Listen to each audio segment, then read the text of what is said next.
小伙竟将自家的别墅改造成超大水上乐园，只为宠溺一下自己的粉丝。为了证明谁才是真正的建造大师，狗蛋特意喊来自己的好基友进行一场终极 PK。为此，他需要将整栋别墅划分出2块区域，一半留给自己使用，另一半留给好基友。随后便赶忙设计起来，决定在房顶放置一个滑梯，正好滑下来时落入泳池里。意外的是，狗蛋竟雇佣了外包团队帮助自己，你这有点不厚道呀！在几人的共同努力下，搭建的也是有模有样。接着拿来一个游泳池，在装满水后，便可以形成一个水滑梯。另一边，黄毛也想到了好主意，之前游戏密室里放有一个滑梯，果然在掀开沙发垫后，滑梯真的还在里面。赶忙搬到厨房这里，打算利用自来水形成水流。在打开水龙头后，瞬间秒变水滑梯，赶忙尝试一下，险些将自己摔成个残废。与此同时，狗蛋的水滑梯也搭建完成。为了确保足够安全，特意找来一个假人模特进行测试。令人大跌眼镜的是，模特竟直接飞出泳池，幸亏不是真人测试，否则当场就会大办宴席。面对接二连三出现的状况，兄弟俩为了安全起见，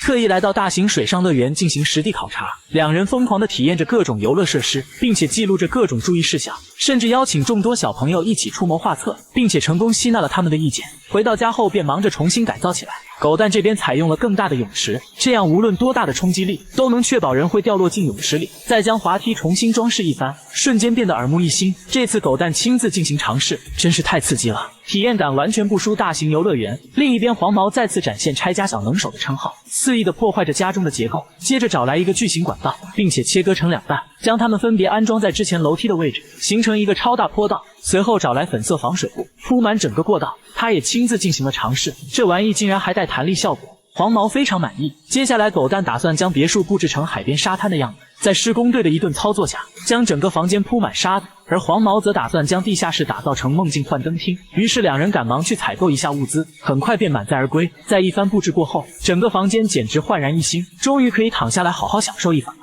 另一边，黄毛竟将饮料全部倒入泳池，这黏黏糊糊令人非常难受。作为超大游乐场，小吃更是必不可少，各种零食全部铺满桌子。狗蛋坚信粉丝全家一定会爱上这里，自己更是先干为敬。另一边，黄毛则独自布置起一个足球场，为了体现水上乐园的效果，他还特意将场地上洒满水，这样也会变得足够光滑。此时狗蛋的超大水上游乐园便全部搭建完毕，这里不仅有沙滩房间，还有各种小吃、酒吧以及可以供人休息的地方。这时黄毛在安装好楼梯后，他的水上乐园也已经搭建完成。这边不仅有超级漂亮的滑梯，还有能够每个人都梦寐以求的足球场，甚至还有一个梦境幻灯厅。两个人究竟谁的水上乐园更受欢迎呢？只好让我们的粉丝朋友做出评判。这时万众期待的神秘嘉宾也走了过来。当他们踏进狗蛋建造的乐园那一刻，瞬间被眼前的景象惊呆了，简直就是一个避暑庄园，各种食品令小朋友陷入疯狂。接着一行人便愉快地体验着各种设备，一家人全都沉浸在这欢快的气氛中，这是小朋友见过最棒的游乐园了。与此同时，妈妈则提出了一些疑问，表示为什么没有救生员呢？